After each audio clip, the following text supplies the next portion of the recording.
ಕಳೆದ ತರಗತಿಯಲ್ಲಿ ರಾಷ್ಟ್ರೀಯ ವರಮಾನವನ್ನು ಅಂದಾಜು ಮಾಡುವ ವಿಧಾನಗಳ ಬಗ್ಗೆ ಹಾಗೂ ರಾಷ್ಟ್ರೀಯ ಆದಾಯದಲ್ಲಿನ ಕೆಲವೊಂದಿಷ್ಟು ಅನನ್ಯತೆಗಳ ಬಗ್ಗೆ ಚರ್ಚೆ ಮಾಡಿದ್ದೀವಿ.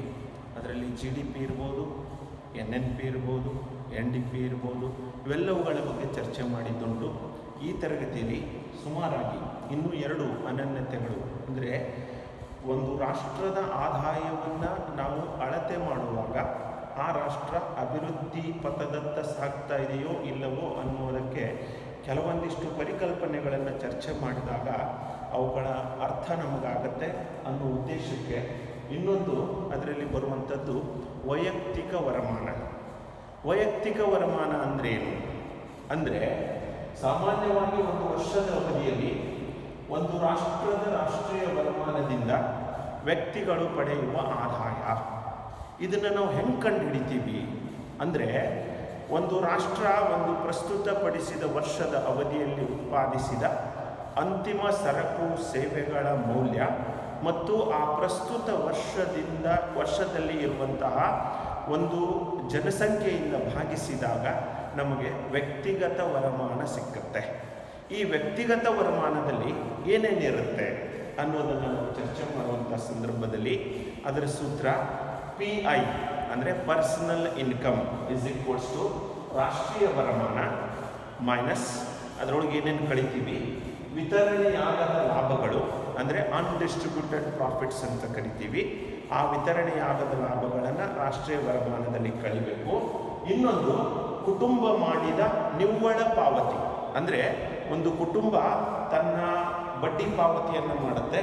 ಕೆಲವೊಂದಿಷ್ಟು ವ್ಯವಹಾರಗಳಿಗೆ ನಾವು ಬಡ್ಡಿ ಹಂಗೆ ತಗೊಂಡಿರ್ತೀವಿ, ಆ ಬಡ್ಡಿ ಪಾವತಿಯನ್ನು ಮಾಡುತ್ತೆ. ಅದರ ಜೊತೆಗೆ ಕಾರ್ಪೊರೇಟ್ ತೆರಿಗೆ, ಅಂದರೆ ನಾವು ಕಾರ್ಪೊರೇಟ್ ತೆರಿಗೆ ಅಂತಂದರೆ ಅದರ ಒಂದು ಟ್ಯಾಕ್ಸ್ ಕಟ್ತೀವಿ, ಆ ಟ್ಯಾಕ್ಸನ್ನು ಅದರಲ್ಲಿ ಮೈನಸ್ ಮಾಡ್ತೀವಿ. ಪ್ಲಸ್ ಸರ್ಕಾರ ಮತ್ತು ಉದ್ಯಮ ಘಟಕಗಳ ಪಾವತಿ, ಅಂದರೆ ಸರ್ಕಾರದಿಂದ ಬರುವಂತಹ ಮತ್ತು ಉದ್ಯಮ ಘಟಕಗಳು ಆ ಜನರಿಗೆ ವ್ಯಕ್ತಿಗತ ವ್ಯವಸ್ಥೆಗೆ ಕೊಡುವಂತಹ ಆದಾಯವನ್ನು ವ್ಯಕ್ತಿಗತ ವರಮಾನ ಅಂತ ಕರಿತೀವಿ. ಅಂದರೆ ಪರ್ಸನಲ್ ಇನ್ಕಮ್ ಅಂದರೆ ಸಾಮಾನ್ಯವಾಗಿ ರಾಷ್ಟ್ರೀಯ ವರಮಾನ ಮೈನಸ್ ವಿತರಣೆಯಾಗದ ಲಾಭಗಳು ಮೈನಸ್ ಕುಟುಂಬ ಮಾಡಿದ ನಿವ್ವಳ ಬಡ್ಡಿ ಪಾವತಿ ಮೈನಸ್ ಕಾರ್ಪೊರೇಟ್ ತೆರಿಗೆ ಪ್ಲಸ್ ಸರ್ಕಾರ ಮತ್ತು ಉದ್ಯಮ ಘಟಕಗಳು ವ್ಯಕ್ತಿಗಳಿಗೆ ಮಾಡಿದಂತಹ ಬಡ್ಡಿ ಪಾವತಿಯನ್ನು ಅದರಲ್ಲಿ ಕೂಡಿಸುವುದರ ಮೂಲಕ ನಾವು ವ್ಯಕ್ತಿಗತ ವರಮಾನವನ್ನು ಕಂಡುಹಿಡ್ಕೊತೀವಿ. ಇನ್ನೊಂದು ಈ ವ್ಯವಸ್ಥೆಯಲ್ಲಿ ಬರುವಂಥದ್ದು ವೈಯಕ್ತಿಕ ವೆಚ್ಚ ಮಾಡಬಹುದಾದ ವರಮಾನ, ಅಂದರೆ ಇದನ್ನು ನಾವು PDI ಅಂತ ಕರಿತೀವಿ, ಪರ್ಸನಲ್ ಡಿಸ್ಪೋಸಿಬಲ್ ಇನ್ಕಮ್ ಅಂತ. ಅಂದರೆ ಪ್ರತ್ಯಕ್ಷ ತೆರಿಗೆ ಪಾವತಿಸಿದ ನಂತರ, ಅಂದರೆ ಯಾರೇ ವ್ಯಕ್ತಿಗಳು ಆದಾಯವನ್ನು ತಮ್ಮ ವ್ಯವಸ್ಥೆಗೂ ಮೀರಿ, ಅಂದರೆ ತಮ್ಮ ಲಿಮಿಟ್ಗೂ ಮೀರಿ ಆದಾಯವನ್ನು ಗಳಿಸಿದ್ರೆ ತೆರಿಗೆ ಕಟ್ಟಬೇಕಾಗುತ್ತೆ. ಅವುಗಳಿಗೆ ನಾವು ಪ್ರತ್ಯಕ್ಷ ತೆರಿಗೆ ಅಂತ ಕರಿತೀವಿ. ಆ ಪ್ರತ್ಯಕ್ಷ ತೆರಿಗೆಗಳನ್ನು ಪಾವತಿಸಿದ ನಂತರ ಅನುಭೋಗಕ್ಕಾಗಿ ವೆಚ್ಚ ಮಾಡಲು ಉಳಿಯುವ ವರಮಾನವನ್ನು ವೈಯಕ್ತಿಕ ವೆಚ್ಚ ಮಾಡಬಹುದಾದ ಆದಾಯ ಅಂತ ಕರಿತೀವಿ. ಅಂದರೆ ನಾವು ಸಂಬಂಧಪಟ್ಟಂತಹ ವ್ಯಕ್ತಿಗಳು ಇಂತಿಷ್ಟೇ ಆದಾಯವನ್ನು ಹೊಂದಬೇಕು ಅಂತ ಕಂಡೀಷನ್ ಇರುತ್ತೆ. ಆ ಕಂಡೀಷನ್ಗೆ ಅನುಗುಣವಾಗಿ ನಾವು ಆದಾಯವನ್ನು ಪಡ್ಕೊಳ್ತಾ ಹೋಗ್ತೀವಿ. ಆ ಆದಾಯವನ್ನು ಪಡ್ಕೊಂಡಾದ ಮೇಲೆ ನಾವು ಪ್ರತ್ಯಕ್ಷ ತೆರಿಗೆಗಳನ್ನು ಸರ್ಕಾರಕ್ಕೆ ಪಾವತಿ ಮಾಡ್ತೀವಿ.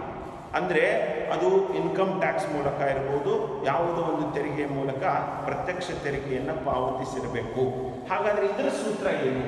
PDI ಇಸ್ ಈಕ್ವಲ್ಸ್ ಟು ವ್ಯಕ್ತಿಗತ ವರಮಾನ ಅಂದರೆ PI ಪರ್ಸನಲ್ ಇನ್ಕಮ್ ಮೈನಸ್ ವೈಯಕ್ತಿಕ ತೆರಿಗೆ ಪ್ಲಸ್ ತೆರಿಗೆಯೇತರ ಪಾವತಿಗಳು, ಅಂದರೆ ತೆರಿಗೆ ಬಿಟ್ಟು ಇನ್ನಿತರೆ ಪಾವತಿಗಳು ಅಂದರೆ ಇಂಡೈರೆಕ್ಟ್ ಟ್ಯಾಕ್ಸನ್ನು ನಾವು ಇದರಲ್ಲಿ ಲೆಕ್ಕ ಮಾಡ್ತಾ ಹೋಗ್ತೀವಿ. ಹೀಗೆ ಈ 6 ಪ್ರಮುಖ ಪರಿಕಲ್ಪನೆಗಳು ಕಳೆದ ತರಗತಿಯಲ್ಲಿ 4 ಅನನ್ಯತೆಗಳನ್ನು ಅಭ್ಯಾಸ ಮಾಡಿದ್ದೀವಿ. ಈ ತರಗತಿಯಲ್ಲಿ ನಾವು 2 ಅನನ್ಯತೆಗಳನ್ನು ಅಭ್ಯಾಸ ಮಾಡಿದ್ದೀವಿ. ಇದು ಒಂದು 6 ಅಂಕದ ಪ್ರಶ್ನೆ. ಅಂದರೆ ಸಮಗ್ರ ಅರ್ಥಶಾಸ್ತ್ರದ ಅನನ್ಯತೆಗಳನ್ನು ಕುರಿತು ಚರ್ಚಿಸಿರಿ ಅಥವಾ ವಿವರಿಸಿ ಅಂತ ಕೇಳಿದ್ರೆ ಆಗ ನೀವು ಅವುಗಳ ಅರ್ಥ ಬರೀಬೇಕು, ಅವುಗಳ ಸೂತ್ರ ಬರೀಬೇಕು. ಒಂದೊಂದಾಗಿ ಸುಮಾರು 6 ಅನನ್ಯತೆಗಳನ್ನು ನೀವು ಸಂಪೂರ್ಣವಾಗಿ ಬರೀಬೇಕಾಗತ್ತೆ. ಅದರ ಜೊತೆಗೆ ಈ ಅಧ್ಯಾಯಕ್ಕೆ ಸಂಬಂಧಪಟ್ಟಂತೆ ಇನ್ನೊಂದು ಪ್ರಮುಖ ಪರಿಕಲ್ಪನೆ ಇದೆ. ಅದೇನಪ್ಪ ಅಂದರೆ GDP ಮತ್ತು ಯೋಗಕ್ಷೇಮ. ಸಾಮಾನ್ಯವಾಗಿ ನಾವು ಮಾತನಾಡ್ತಾ ಇರಬೇಕಾದ್ರೆ ಹೇಳ್ತೀವಿ ಹಣದಿಂದ ಎಲ್ಲವನ್ನೂ ಖರೀದಿ ಮಾಡಬಹುದು. ಆದರೆ ಒಂದಂಶವನ್ನು ಗಮನಿಸಿ, ಹಣದಿಂದ ಎಲ್ಲವನ್ನೂ ಖರೀದಿ ಮಾಡುವುದಾದರೆ, ಹಣದಿಂದ ಎಲ್ಲವನ್ನೂ ಖರೀದಿ ಮಾಡಬಹುದು ಅಂತ ಆದರೆ ಒಂದು ಮಾತು ಹೇಳ್ತಾರೆ ಒಂದು ಕಡೆ ಒಬ್ಬ ಅರ್ಥಶಾಸ್ತ್ರಜ್ಞರು, ಕೇವಲ ಹಣದಿಂದ ಎಲ್ಲವನ್ನು ಕೊಂಡುಕೊಳ್ಳಲು ಸಾಧ್ಯವಿಲ್ಲ. ಅದರರ್ಥ ಕೇವಲ ಹಣದಿಂದ ಔಷಧಿಯನ್ನು ಕೊಂಡುಕೊಳ್ಳಬಹುದೇ ಹೊರತು ಆರೋಗ್ಯವನ್ನಲ್ಲ. ಅದರರ್ಥ ಆರೋಗ್ಯ ಅನ್ನೋ ವಸ್ತು ನಮಗೆ ಸಿಗ್ತಾ ಹೋದರೆ ನಾವು ಅದನ್ನು ತಗೋಬಹುದು, ಆದರೆ ಆರೋಗ್ಯ ಸಿಕ್ಕಲ್ಲ. ಒಂದು ವೇಳೆ ನಮ್ಮ ಆರೋಗ್ಯ ಕೆಟ್ಟರೆ ಔಷಧಿ ತಗೊಳ್ತೀವಿ, ಆ ಔಷಧಿ ಮುಖಾಂತರ ನಾವು ಏನೋ ಗುಣಮುಖರಾಗ್ತೀವಿ, ಆವಾಗ ನಮಗೆ ಆರೋಗ್ಯ ಸಿಕ್ಕತ್ತೆ. ಅಂದರೆ ಡೈರೆಕ್ಟಾಗಿ ಹೋಗಿ ನಾವು ಆಭರಣವನ್ನು ಏನೋ ಆರೋಗ್ಯವನ್ನು ಕೊಂಡುಕೊಳ್ಳೋಕ್ಕೆ ಸಾಧ್ಯ ಇಲ್ಲ. ಇನ್ನೊಂದು, ಹಣದಿಂದ ಆಭರಣ ಕೊಂಡುಕೊಳ್ಳಬಹುದೇ ಹೊರತು ಮಾನಸಿಕ ಶಾಂತಿಯನ್ನಲ್ಲ. ಇದರ ಅರ್ಥ ಏನು ಅಂದರೆ, ನಾವು ನಮ್ಮ ಸ್ವಪ್ರತಿಷ್ಠೆಗಾಗಿ ಸಾಕಷ್ಟು ಆಭರಣಗಳನ್ನು ಧರಿಸ್ತೀವಿ, ಆದರೆ ಮಾನಸಿಕವಾಗಿ ನಾವು ಶಾಂತರಾಗಿರೋದಿಲ್ಲ. ಎಲ್ಲಿ ಯಾರು ಬಂದು ತೊಗೊಂಡು ಹೋಗ್ತಾರೋ ಏನೋ, ಯಾವಾಗ ನಮ್ಮ ಮನೆ ತೊಡಗಾಗುತ್ತೋ ಏನೋ, ಇದನ್ನು ಟ್ರೆಜರಿಯಾಗಿಡೋನೋ, ಲಾಕರ್ನಾಗಿಡೋನೋ, ಹೀಗೆ ಹಲವಾರು ಪ್ರಮುಖ ಚಿಂತೆಗಳು ನಮಗೆ ಕಾಡಕ್ಕೆ ಪ್ರಾರಂಭ ಆಗ್ತವೆ. ಹಾಗಾದರೆ ಒಂದು ರಾಷ್ಟ್ರದ ವರಮಾನ ಹೆಚ್ಚಿದಂತೆ ಅಲ್ಲಿನ ಜನರ ಯೋಗಕ್ಷೇಮ ಹೆಚ್ಚುತ್ತೆ ಅನ್ನೋದು ಒಂದು ತಪ್ಪು ಕಲ್ಪನೆ ಅಂತ ಒಂದು ಕಡೆ ಬರೀತಾರೆ. ಆದರೆ ನಾವು ಸಾಮಾನ್ಯವಾಗಿ ಈ ರಾಷ್ಟ್ರೀಯ ವರಮಾನ ಮತ್ತು ಯೋಗಕ್ಷೇಮ ಅನ್ನುವ ಪರಿಕಲ್ಪನೆಗಳ ಬಗ್ಗೆ ಚರ್ಚೆ ಮಾಡುವಂಥ ಸಂದರ್ಭದಲ್ಲಿ ಒಂದನ್ನು ಸ್ಪಷ್ಟವಾಗಿ ತಿಳ್ಕೋಬೇಕು. ಇಲ್ಲಿ ಕೆಲವೊಂದಿಷ್ಟು ಅಡ್ಡಿ ಆತಂಕಗಳು ನಮಗೆ ಬರ್ತವೆ. ಅಂದರೆ ಕೇವಲ ರಾಷ್ಟ್ರೀಯ ವರಮಾನ ಹೆಚ್ಚಾದರೆ ಅಲ್ಲಿನ ಜನರ ಯೋಗಕ್ಷೇಮ ಹೆಚ್ಚಾಗುತ್ತೆ ಅಂತಲ್ಲ ಅನ್ನೋದಕ್ಕೆ ಈ ಪ್ರಮುಖ 3 ಕಾರಣಗಳನ್ನು ನಾವು ಕೊಡ್ತಾ ಹೋಗ್ತೀವಿ. ಮೊದಲನೇದಾಗಿ GDPಯ ವಿತರಣೆ. ನೋಡಿ, ಸಾಮಾನ್ಯವಾಗಿ ಈ GDP ಸಮಾನತೆಯಿಂದ ಹಂಚಿಕೆ ಆಗೋದಿಲ್ಲ. ನಿಮಗೆಲ್ಲ ಗೊತ್ತಿರೋ ಹಾಗೆ ನಾವು ಭಾರತದ ಪ್ರಮುಖ ಲಕ್ಷಣಗಳು ಭಾರತ ದೇಶದ ಪ್ರಮುಖ ಆರ್ಥಿಕತೆಯ ಲಕ್ಷಣಗಳು ಅಂತ ಹೇಳುವಂಥ ಸಂದರ್ಭದಲ್ಲಿ ಒಂದು ಕಡೆ ಬರಿತೀವಿ. ಏನು ಅಂದರೆ, ಭಾರತ ಶ್ರೀಮಂತರಿಂದ ಕೂಡಿದ ಬಡ ರಾಷ್ಟ್ರ. ಇದರ ಅರ್ಥ ಏನು? ಭಾರತದಲ್ಲಿ ಶ್ರೀಮಂತರು ಹೆಚ್ಚಿದ್ದಾರೆ, ಇಲ್ಲ ಅಂತಲ್ಲ, ಆದರೆ ಅದಕ್ಕಿಂತ ಹೆಚ್ಚು ಜನ ಬಡವರಿದ್ದಾರೆ. ಇದರ ಅರ್ಥ ಏನಪ್ಪ ಅಂದರೆ, GDP ಸಮಾನವಾಗಿ ವಿತರಣೆ ಆಗಿಲ್ಲ. ಅಂದರೆ ಕೆಲವು ಜನ ಇಲ್ಲಿ ಶ್ರೀಮಂತರಿದ್ದಾರೆ, ಇನ್ನು ಬಹಳಷ್ಟು ಜನ ಇಲ್ಲಿ ಬಡವರಿದ್ದಾರೆ. ಇದರ ಅರ್ಥ ಏನಪ್ಪ ಅಂದರೆ, ನಾವು ಸಾಮಾನ್ಯವಾಗಿ ಚರ್ಚೆ ಮಾಡುವಂಥ ಸಂದರ್ಭದಲ್ಲಿ ಹೇಳ್ತೀವಿ. ಈಗ ಉದಾಹರಣೆ, 1,000 ರೂಪಾಯಿ ಒಂದು ದೇಶದ ರಾಷ್ಟ್ರೀಯ ಆದಾಯ ಅಂತ ಇಟ್ಕೊಂಡ್ರೆ, ಆ ದೇಶದಲ್ಲಿ ಸುಮಾರು 10 ಜನ ಇದ್ದಾರೆ ಅಂತಂದರೆ, ಆ 10 ಜನರಿಗೆ ಸುಮಾರಾಗಿ 100 ರೂಪಾಯಿ ನಮಗೆ ಏನು ಅವರ ವೈಯಕ್ತಿಕ ವರಮಾನ ಆಗುತ್ತೆ. ಅಂದರೆ 1000 / 10. ಇದರರ್ಥ ಒಬ್ಬೊಬ್ಬ ವ್ಯಕ್ತಿದು ಎಷ್ಟು? ಸುಮಾರಾಗಿ 100 ರೂಪಾಯಿ ಆದಾಯ ಇದೆ ಅಂತ ಅರ್ಥ. ಹಾಗಾದರೆ ಅದೇ ಮರು ವರ್ಷ, ಅಂದರೆ ಪ್ರಸ್ತುತ ವರ್ಷವನ್ನು ಬಿಟ್ಟು ಮುಂದಿನ ವರ್ಷಕ್ಕೆ ಆ ರಾಷ್ಟ್ರೀಯ ವರಮಾನ 1100 ರೂಪಾಯಿ ಆಗುತ್ತೆ. ಆದರೆ ಅಲ್ಲಿ ಇಬ್ಬರು ವ್ಯಕ್ತಿಗಳಿಗೆ 200 ರೂಪಾಯಿ ಆದಾಯ ಹೋಗುತ್ತೆ. ಉಳಿದ 700 ರೂಪಾಯಿ ಉಳಿದ 9 ಜನಕ್ಕೆ ಹೊಂದಾಣಿಕೆ ಆಗುತ್ತೆ. ಇದರ ಅರ್ಥ ಏನಪ್ಪ ಅಂದರೆ, ಕೆಲವೊಂದಿಷ್ಟು ಜನರ ಆದಾಯ ಕಡಿಮೆ ಆಗುತ್ತೆ, ಇನ್ನು ಕೆಲವೊಂದಿಷ್ಟು ಜನರ ಆದಾಯ ಹೆಚ್ಚಾಗ್ತಾ ಹೋಗುತ್ತೆ. ಇದರ ಉದಾಹರಣೆ ಮೂಲಕ ನಮಗೇನು ಅರ್ಥ ಆಗುತ್ತೆ ಅಂತಂದರೆ, ನಮ್ಮ ರಾಷ್ಟ್ರೀಯ ವರಮಾನ ಅಥವಾ GDP, ಗ್ರಾಸ್ ಡೊಮೆಸ್ಟಿಕ್ ಪ್ರಾಡಕ್ಟ್, ಇದು ಸಂಪೂರ್ಣವಾಗಿ ಸಮಾನತೆಯಿಂದ ಹಂಚಿಕೆಯಾಗಿಲ್ಲ. ಇದರ ಅರ್ಥ ಏನು? ಇಲ್ಲಿ ಕೆಲವು ಜನ ಶ್ರೀಮಂತರಿದ್ದಾರೆ, ಇನ್ನು ಕೆಲವೊಂದಿಷ್ಟು ಜನ ಬಡವರಿದ್ದಾರೆ. ಹಾಗಾದರೆ ಈ ರಾಷ್ಟ್ರೀಯ ವರಮಾನ ಹೆಚ್ಚಾಗುವುದರಿಂದ ಅಲ್ಲಿನ ಜನರ ಯೋಗಕ್ಷೇಮ ಹೆಚ್ಚಾಗುತ್ತೆ ಎನ್ನುವುದು ಒಂದು ರೀತಿಯ ತಪ್ಪು ಕಲ್ಪನೆ ಅಂತ ನಾವು ಹೇಳ್ತೀವಿ. ಇನ್ನು ಹಣರಹಿತ ವಿನಿಮಯಗಳು ಎರಡನೇ ಕಾರಣ. ಯಾಕಪ್ಪ ಹಣರಹಿತ ವಿನಿಮಯಗಳು ಅಂದ್ರೇನು? ಈಗ ಉದಾಹರಣೆ, ನಾವು ಸ್ವಲ್ಪ ಈ ಕಡೆ ಬಿಜಾಪುರ, ಬಾಗಲಕೋಟೆ ಜನ ಹೆಚ್ಚು ನಾವು ಬೆಳೆಯೋದು ಜೋಳ, ಆ ಕಡೆ ಇನ್ನೊಂದು ಕಡೆ ಅಕ್ಕಿ, ಇನ್ನೊಂದು ಕಡೆ ಭತ್ತ, ಇನ್ನೊಂದು ಕಡೆ ಸಕ್ಕರೆ, ಮಂಡ್ಯ, ಮದ್ದೂರು ಈ ಕಡೆ ಸಕ್ಕರೆ ಬೆಳೀತಾರೆ. ಆಮೇಲೆ ಕೆಲವೊಂದಿಷ್ಟು ಕಡೆ ಭತ್ತ ಅಕ್ಕಿನ ಗಂಗಾವತಿ ಈ ಸೈಡು ಅಕ್ಕಿ ಬೆಳೀತಾರೆ. ಹಾಗಾದರೆ ಅಲ್ಲಿನ ಕೆಲವೊಂದಿಷ್ಟು ಜನ ಸಂಬಂಧಿಕರು ನಮಗೆ ಪರಿಚಯ ಇರ್ತಾರೆ, ನಾವು ಕೆಲವೊಂದಿಷ್ಟು ಜನರಿಗೆ ಪರಿಚಯ ಇರ್ತೀವಿ. ಅಲ್ಲಿ ಸಂಬಂಧಗಳ ಹುಟ್ಟು ಹಾಕುವಿಕೆಯಿಂದ ನಾವು ಅವರಿಗೆ ಜೋಳ ಕೊಡ್ತೀವಿ, ಅವರು ನಮಗೆ ಅಕ್ಕಿ ಕೊಡ್ತಾರೆ, ನಾವು ಅವರಿಗೆ ಜೋಳ ಕೊಡ್ತೀವಿ ಈ ಕಡೆದವರಿಗೆ, ಅವರು ನಮಗೆ ಸಕ್ಕರೆ ಕೊಡ್ತಾರೆ. ಹೀಗೆ ಕೆಲವೊಂದಿಷ್ಟು ಹಣರಹಿತ ವಿನಿಮಯಗಳು, ಇದನ್ನು ನಾವು ಸಾಮಾನ್ಯವಾಗಿ ಮುಂದಿನ ಅಧ್ಯಾಯಕ್ಕೆ ಸಂಬಂಧಪಟ್ಟಂತೆ ಅಭ್ಯಾಸ ಮಾಡ್ತೀವಿ. ಅಲ್ಲಿ ಅದಕ್ಕೆ ಸಾಟಿ ವಿನಿಮಯ ಪದ್ಧತಿ ಅಂತ ಕರಿತೀವಿ, ವಾಟರ್ ಸಿಸ್ಟಮ್. ಅಂದರೆ ವಸ್ತುಗಳನ್ನು ವಸ್ತುವಿಗೆ ವರ್ಗಾಯಿಸುವ ಒಂದು ವ್ಯವಸ್ಥೆ. ಇದು ಹಿಂಗೆ ಮಾಡೋದ್ರಿಂದ ಏನಾಗುತ್ತೆ ಅಂತಂದರೆ, ಇದು ರಾಷ್ಟ್ರೀಯ ವರಮಾನದಲ್ಲಿ ಯಾವುದೇ ರೀತಿಯ ತನ್ನ ಪಾಲನ್ನು ಕೊಡೋದಿಲ್ಲ. ಇದರ ಅರ್ಥ ಏನು? ರಾಷ್ಟ್ರೀಯ ವರಮಾನಕ್ಕೆ ಎಲ್ಲವೂ ಬಂದು ಸೇರಿಕೊಳ್ಳುವುದಿಲ್ಲ.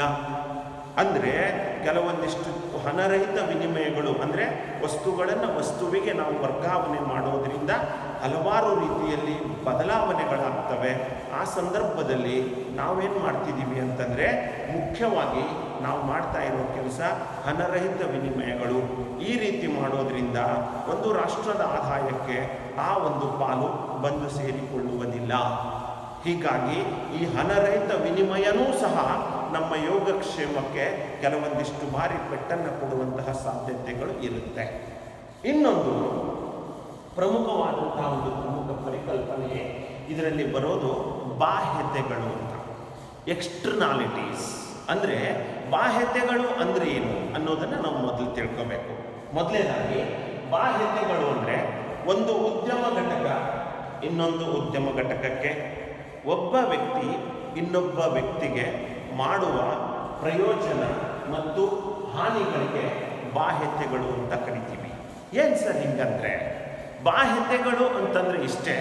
ಇದರ ಅರ್ಥ ಏನಪ್ಪ ಅಂದರೆ, ಈಗ ಒಂದು ಉದಾಹರಣೆ ಕೊಡ್ತೀವಿ ನಾವು. ಯಾವುದೋ ಒಂದು ಕೆಮಿಕಲ್ ಫ್ಯಾಕ್ಟ್ರಿನ ಒಂದು ಪ್ರದೇಶದಲ್ಲಿ ಸ್ಥಾಪನೆ ಮಾಡ್ತೀವಿ. ಆ ಕೆಮಿಕಲ್ ಫ್ಯಾಕ್ಟ್ರಿನ ಅಲ್ಲಿ ಸ್ಥಾಪನೆ ಮಾಡೋದ್ರಿಂದ ಅಲ್ಲಿ ಎರಡು ರೀತಿ ಪ್ರಯೋಜನಗಳು ನಮಗೆ ಉಂಟಾಗ್ತವೆ. ಅಂದರೆ ನಾವು ಇದರಲ್ಲಿ ಎರಡು ರೀತಿಯ ಬಾಹ್ಯತೆಗಳನ್ನು ಗಮನಿಸ್ತೀವಿ. ಒಂದು ಧನಾತ್ಮಕ ಬಾಹ್ಯತೆಗಳು, ಇನ್ನೊಂದು ಋಣಾತ್ಮಕ ಬಾಹ್ಯತೆಗಳು. ಧನಾತ್ಮಕ ಅಂದರೆ ಪ್ರಯೋಜನ, ಅಂದರೆ ಅದರಿಂದ ನಮಗೆ ಲಾಭ ಆಗುತ್ತೆ. ಋಣಾತ್ಮಕ ಅಂದರೆ ಹಾನಿ, ಅಂದರೆ ಅದರಿಂದ ನಮಗೆ ನಷ್ಟ ಉಂಟಾಗತ್ತೆ. ಹಾಗಾದರೆ ಒಂದು ಕೆಮಿಕಲ್ ಫ್ಯಾಕ್ಟ್ರಿನ ಒಂದು ಕಡೆ ಸ್ಥಾಪನೆ ಮಾಡೋದ್ರಿಂದ ಹಲವಾರು ರೀತಿಯಲ್ಲಿ ಪ್ರಯೋಜನಗಳು ನಮಗಾಗ್ತವೆ. ಆ ಆಗುವಂತಹ ಪ್ರಯೋಜನಗಳಿಗೆ, ಅಂದರೆ ಒಬ್ಬ ವ್ಯಕ್ತಿ ಅಥವಾ ಒಂದು ಉದ್ಯಮ ಘಟಕ ಇನ್ನೊಬ್ಬ ವ್ಯಕ್ತಿಗೆ ಮಾಡುವ ಪ್ರಯೋಜನಗಳನ್ನು, ಅಂದರೆ ಉಪಯೋಗಗಳನ್ನು ನಾವು ಧನಾತ್ಮಕ ಬಾಹ್ಯತೆಗಳು ಅಂತ ಕರಿತೀವಿ. ಈಗ ಹೇಳಿದ್ನಲ್ಲ ಉದಾಹರಣೆ, ಆ ಫ್ಯಾಕ್ಟ್ರಿನ ಒಂದು ಕಡೆ ಸ್ಥಾಪನೆ ಮಾಡೋದ್ರಿಂದ ನಮಗೆ ಒಂದು ಲಾಭ ಏನಾಗುತ್ತೆ ಅಂದರೆ, ಹಲವಾರು ರೀತಿಯಲ್ಲಿ ಉದ್ಯೋಗಾವಕಾಶಗಳು ಸಿಗ್ತವೆ. ಅಂದರೆ ಆ ಫ್ಯಾಕ್ಟ್ರಿಯಲ್ಲಿ ಕೆಲಸ ಮಾಡೋಕ್ಕೆ ಹಲವಾರು ರೀತಿಯಲ್ಲಿ ಉದ್ಯೋಗಾವಕಾಶಗಳು ನಮಗೆ ಸಿಗ್ತವೆ. ಆ ಉದ್ಯೋಗಾವಕಾಶಗಳು ಸಿಕ್ಕೋದ್ರಿಂದ ಅಲ್ಲಿನ ಜನರ ಜೀವನ ಮಟ್ಟ ಚೆನ್ನಾಗಾಗತ್ತೆ, ಅಂದರೆ ಅವರ ಆದಾಯ ಹೆಚ್ಚಾಗತ್ತೆ. ಆವಾಗ ಆಟೋಮೆಟಿಕ್ ಆಗಿ ಅವರ ಲೆವೆಲ್ ಆಫ್ ಲಿವಿಂಗ್ ಅಂತ ಕರಿತೀವಿ, ಜೀವನ ಮಟ್ಟ ಸುಧಾರಿಸುತ್ತೆ. ಹಾಗಾದರೆ ಇದ್ರ ಜೊತೆಗೆ ಅವರು ಉತ್ತಮ ರೀತಿಯಲ್ಲಿ ತಮ್ಮ ಜೀವನ ಮಟ್ಟವನ್ನು ಎತ್ತರಿಸಿಕೊಳ್ಳಬಹುದು.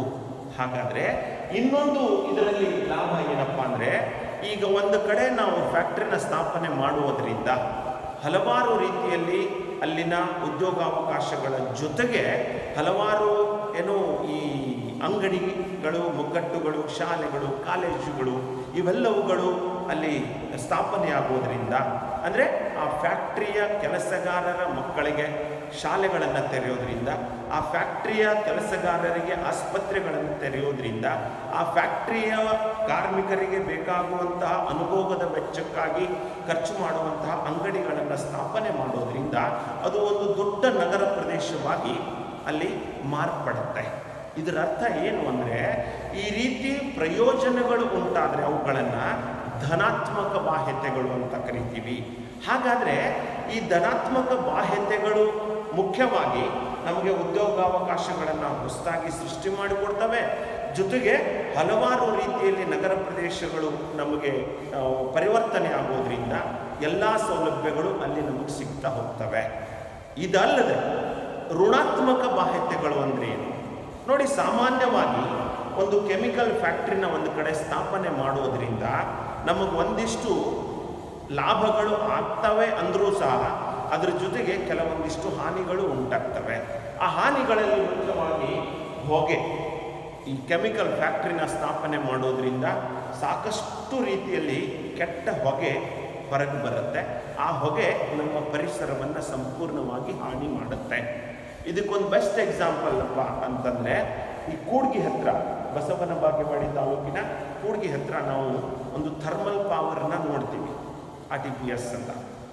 ಆ ಥರ್ಮಲ್ ಪವರ್ನ ನಾವು ಗಮನಿಸಿದ ಹಾಗೆ ಅದು ಬಹಳಷ್ಟು ದಿನಗಳ ಕಾಲ ಅದರ ಸ್ಥಾಪನೆಗೆ ಕೆಲವೊಂದಿಷ್ಟು ಅಡ್ಡಿ ಆತಂಕಗಳು ಇದ್ದವು. ಏನು ಅಡ್ಡಿ ಆತಂಕಗಳು ಅಂದರೆ, ಅಲ್ಲಿನ ರೈತರು ಜಮೀನು ಕೊಡೋಕ್ಕೆ ತಯಾರಿರಲಿಲ್ಲ. ಅದರ ಜೊತೆಗೆ ಆ ಜಮೀನು ಸುತ್ತಮುತ್ತಲಿನ ವಾತಾವರಣದಲ್ಲಿ ಕೆಟ್ಟ ಹೊಗೆ ಬರೋದ್ರಿಂದ ಆ ಜಮೀನಿನ ಉತ್ಪಾದನೆಯಲ್ಲಿ ಅಥವಾ ಅದರ ಬರುವಂಥ ಉತ್ಪನ್ನದಲ್ಲಿ ಕುಂಠಿತ ಆಗುತ್ತೆ ಅನ್ನುವ ಒಂದು ಪ್ರಮುಖ ಉದ್ದೇಶವನ್ನು ಇಟ್ಟುಕೊಂಡು ಎಷ್ಟೋ ರೈತರು ಅದಕ್ಕೆ ವಿರೋಧ ವ್ಯಕ್ತಪಡಿಸಿದ್ರು. ಆಗಿನ ಕಾಲದಲ್ಲಿ ಇಂಧನ ಸಚಿವರಾದಂತಹ ಶ್ರೀಯುತ DK ಶಿವಕುಮಾರ್ ಅವರು, ಈಗಿನ ಅಧ್ಯಕ್ಷರು KPCCದು, ಅವರು ಆವಾಗ ಬಂದು ಕಾಂಪ್ರಮೈಸ್ ಮಾಡಿ ಆ ರೈತರನ್ನು ಮನವೊಲಿಸಿ ಅವರು ಇಂಧನವನ್ನು ಸಂಪೂರ್ಣವಾಗಿ ಉತ್ಪಾದನೆ ಮಾಡಲೇಬೇಕು ಅನ್ನುವ ಉದ್ದೇಶ ಇದ್ದಿದ್ದರಿಂದ ಆ ಸಂದರ್ಭದಲ್ಲಿ ಅವರು ಅದನ್ನು ಕಾಂಪ್ರಮೈಸ್ ಮೂಲಕ, ಅಂದರೆ ರೈತರನ್ನು ಮನವೊಲಿಸುವ ಮುಖಾಂತರ ಆ ಫ್ಯಾಕ್ಟ್ರಿನ ಸ್ಥಾಪನೆ ಮಾಡಿದ್ರು. ಅದರ ಜೊತೆಗೆ ಆ ಫ್ಯಾಕ್ಟ್ರಿ ಸ್ಥಾಪನೆ ಆಗಿದ್ದರಿಂದ ಸುತ್ತಮುತ್ತಲಿನ ಪ್ರದೇಶ ಸಂಪೂರ್ಣವಾಗಿ ಈಗ ಬರಡಾಗಿದೆ. ಈ ರೀತಿ ಅಲ್ಲಿ ಆ ಫ್ಯಾಕ್ಟ್ರಿ ಹೊರಸೂಸುವ ಹೊಗೆ, ಇನ್ನು ಆ ಹೊಗೆಯಿಂದ ಬಹಳಷ್ಟು ರೀತಿಯಲ್ಲಿ ನಮ್ಮ ಬೆಳೆಗಳಿಗೆ ಹಾನಿಯಾಗುತ್ತೆ. ಈ ಬೆಳೆಗಳು ಹಾನಿ ಆದರೆ ನಮಗೆ ರಾಷ್ಟ್ರೀಯ ವರಮಾನಕ್ಕೆ ನಾವು ಕೊಡುವಂತಹ ರೈತಾಪಿ ಪಾಲು ಬಹಳಷ್ಟು ಪ್ರಮಾಣದಲ್ಲಿ ಕಡಿಮೆ ಆಗುತ್ತೆ. ಇದರ ಜೊತೆಗೆ ಇನ್ನೊಂದು ಕೆಟ್ಟ ವ್ಯವಸ್ಥೆ ಅಲ್ಲಿ ಉತ್ಪನ್ನ ಆಗುತ್ತೆ. ಅದು ಏನಪ್ಪ ಅಂದರೆ, ಜಲಚರ ಪ್ರಾಣಿಗಳು, ಯಾವುದೋ ಈ ಫ್ಯಾಕ್ಟ್ರಿಗಳು ಹೊರಸೂಸುವ ಘನ ತ್ಯಾಜ್ಯ ವಸ್ತುಗಳು ಆ ಒಂದು ಪಕ್ಕದ ಪ್ರದೇಶದಲ್ಲಿ ನೀರಿಗೆ ಅಥವಾ ಹೊಳಗೆ ಅಥವಾ ಸಮುದ್ರಕ್ಕೆ ಅವುಗಳನ್ನು ಬಿಡೋದರಿಂದ ಬಹಳಷ್ಟು ಪ್ರಮಾಣದಲ್ಲಿ ಅಲ್ಲಿರುವಂತಹ ಮೀನು, ಜಲಚರ ಪ್ರಾಣಿಗಳು ಬಹಳಷ್ಟು ಪ್ರಮಾಣದಲ್ಲಿ ಸತ್ತು ಹೋಗ್ತವೆ. ಈ ರೀತಿ ಜಲಚರ ಪ್ರಾಣಿಗಳು ಸತ್ತು ಹೋಗೋದ್ರಿಂದ ಅವುಗಳನ್ನೇ ನಂಬಿಕೊಂಡಂತಹ ಮೀನುಗಾರರು ತಮ್ಮ ಉಪಜೀವನಕ್ಕಾಗಿ ಬಹಳಷ್ಟು ತೊಂದರೆಯನ್ನು ಅನುಭವಿಸಬೇಕಾಗತ್ತೆ. ಹೀಗಾಗಿ ಇದನ್ನು ನಾವು ವಾಯುಭಾರ ಮಾಪಕದಂತಹ ರಿಕ್ಟರ್ ಅಂತೇನು ಕರಿತೀವಿ, ಆ ರೀತಿ ಎಕ್ಸಾಕ್ಟಾಗಿ ರಾಷ್ಟ್ರೀಯ ವರಮಾನ ಹೆಚ್ಚಾದರೆ ಆ ದೇಶದ ಜನರ ಅಥವಾ ಯೋಗಕ್ಷೇಮ, ಆ ದೇಶದ ಜನರ ಕಲ್ಯಾಣ ಆಗುತ್ತೆ ಅನ್ನೋದು ತಪ್ಪು ಕಲ್ಪನೆ ಅಂತ ಹೇಳೋಕೆ ಈ ಪ್ರಮುಖ 3 ಕಾರಣಗಳನ್ನು ಕೊಡ್ತೀವಿ. ಅವು ಯಾವುದು? ಒಂದನೇದು, GDPಯ ವಿತರಣೆ ಸರಿಯಾಗಿ ಆಗಿಲ್ಲ, ಅಂದರೆ ಸಮಾನವಾಗಿ ಹಂಚಿಕೆಯಾಗಿಲ್ಲ. ಎರಡನೇದು, ಹಣರಹಿತ ವಿನಿಮಯಗಳು, ಅಂದರೆ ಆ ರೀತಿ ವಿನಿಮಯಗೊಂಡಂತಹ ಏನು ವಸ್ತುಗಳು, ಅಂದರೆ ನಾವು ಬಾರ್ಡರ್ ಸಿಸ್ಟಮ್ ಅಂತ ಕರಿತೀವಿ, ಅದನ್ನೇ ಹೇಳಿದ್ನಲ್ಲ, ಅದರ ಅರ್ಥ ಏನು ಅಂತಂದರೆ ನಾವು ವಸ್ತುವಿಗೆ ವರ್ಗಾಯಿಸಿಕೊಳ್ಳೋದ್ರಿಂದ ಬಹಳಷ್ಟು ಪ್ರಮಾಣದಲ್ಲಿ ನಮಗೆ ಏನು ಆ ರಾಷ್ಟ್ರೀಯ ವರಮಾನಕ್ಕೆ ಅದರ ಪಾಲನ್ನು ಕೊಡೋಕ್ಕಾಗೋದಿಲ್ಲ. ಇದಕ್ಕೆ ಇನ್ನೊಂದು ಉದಾಹರಣೆಯಾಗಿ ನಾವು ಕೊಡ್ತಾ ಹೋಗ್ತೀವಿ. ಏನಪ್ಪ ಅಂದರೆ, ಈಗ ನಾವು ಸಾಮಾನ್ಯವಾಗಿ ರೈತರು ಜೋಳ ಬೆಳಿತೀವಿ. ಆ ಜೋಳಗಳಲ್ಲಿ ಮ್ಯಾಕ್ಸಿಮಮ್ ಪ್ರಮಾಣದಲ್ಲಿ ನಾವು ಅದನ್ನು ಸ್ಟಾಕ್ ಮಾಡ್ತೀವಿ. ಯಾಕೆಂದರೆ ಜೋಳದ ಸೀಸನ್ನಲ್ಲಿ ಜೋಳ ಮಾರಕ್ಕೆ ಹೋಗೋದ್ರಿಂದ ಬೆಲೆ ಉತ್ತಮ ರೀತಿಯಲ್ಲಿ ಬರೋದಿಲ್ಲ ಅನ್ನೋ ಉದ್ದೇಶಕ್ಕೆ ಅದನ್ನು ಸ್ಟಾಕ್ ಮಾಡ್ತೀವಿ. ಆ ಸ್ಟಾಕ್ ಮಾಡಿ ನಂತರ ಅದರಲ್ಲಿ ಹೆಚ್ಚು ಭಾಗವನ್ನು ಅನುಭವಕ್ಕೆ ಖರ್ಚು ಮಾಡ್ತೀವಿ. ಒಂದು 100 ಚೀಲ ಬೆಳೆದ್ರೆ ಒಂದು 50 ಚೀಲದಷ್ಟು ನಾವು ಸಾಮಾನ್ಯವಾಗಿ ಮಾರಾಟ ಮಾಡ್ತೀವಿ. ಇನ್ನುಳಿದ 50 ಚೀಲಗಳಲ್ಲಿ ಅವ್ರಿಗಷ್ಟು ಇವ್ರಿಗಷ್ಟು, ಅವರಿಗೆ ಜೋಳ ಇಲ್ಲ ಅವರಿಗೆ ಜೋಳ ಕೊಡೋದು, ವಸ್ತು ವಿನಿಮಯ ಪದ್ಧತಿ ಮುಖಾಂತರ ಹಲವಾರು ರೀತಿಯಲ್ಲಿ ಆ ಜೋಳವನ್ನು ಕೊಟ್ಟು ಬೇರೆ ವಸ್ತುಗಳನ್ನು ನಮ್ಮ ಅನುಭವಕ್ಕಾಗಿ ತಗೊಳ್ಳೋದು, ಇವೆಲ್ಲವುಗಳನ್ನು ಮಾಡ್ತೀವಿ.